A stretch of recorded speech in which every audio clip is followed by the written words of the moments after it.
Setelah menyelesaikan materi sebelumnya di bagian 1, mari kita lanjutkan materi bagian kedua ini, yaitu macam-macam perjalanan dinas dan bisnis. 1. Ditinjau dari wilayah tujuan. A. Perjalanan dinas dalam negeri, contohnya, antar kota, antar daerah, dan antar provinsi. B. Perjalanan dinas luar negeri, contohnya, antar negara. 2. Ditinjau dari transportasi. A. Perjalanan dinas lewat darat.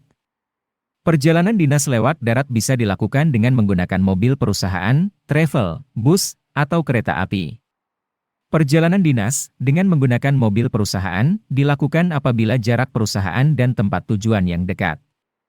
Perjalanan dengan menggunakan jasa biro perjalanan ditetapkan apabila jarak perusahaan dengan tempat tujuan relatif jauh dan tidak akan mengganggu kondisi kesehatan pimpinan. B. Perjalanan dinas lewat laut. Perjalanan dinas lewat laut saat ini jarang dilakukan, kecuali di daerah tertentu, seperti di Kepulauan Riau, Kepulauan Maluku dan daerah kepulauan lain. C. Perjalanan dinas lewat udara.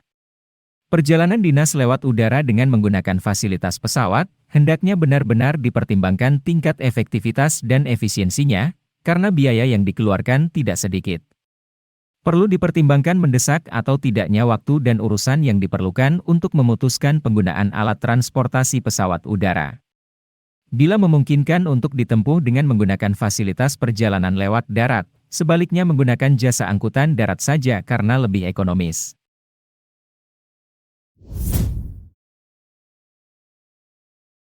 Ada 3 cara yang dapat dilakukan untuk mengurus dan mempersiapkan segala sesuatu yang berkenaan dengan melakukan perjalanan dinas, yaitu melalui in-house traveling department atau divisi perjalanan, travel bureau atau biro perjalanan, atau administrasi kantor dan sekretaris.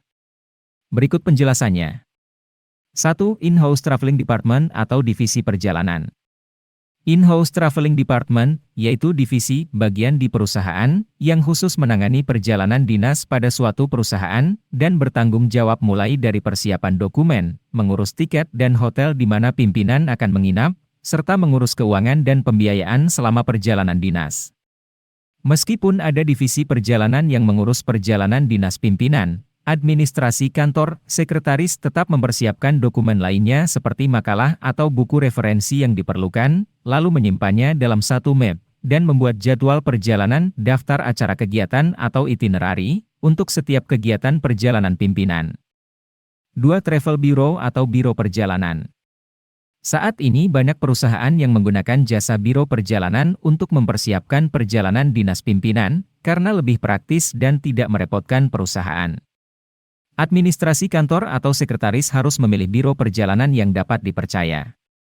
Administrasi kantor atau sekretaris bertanggung jawab dalam membuat pengendalian perjalanan atau travel checklist.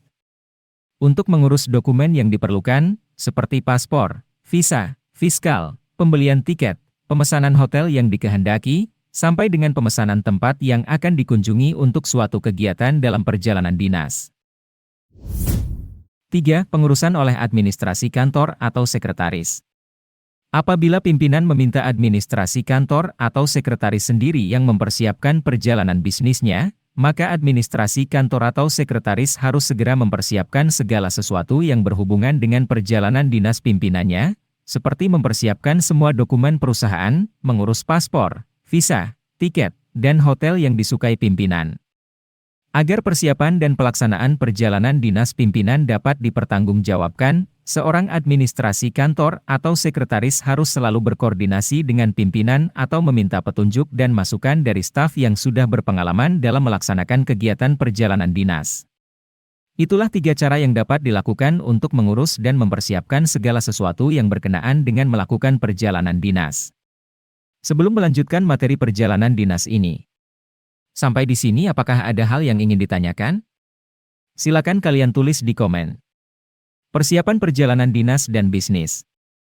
Agar perjalanan dinas pimpinan berjalan lancar, sesuai dengan yang diharapkan, administrasi kantor atau sekretaris harus selalu berkoordinasi dengan pimpinan, ketika mempersiapkan semua hal yang diperlukan dalam perjalanan bisnis.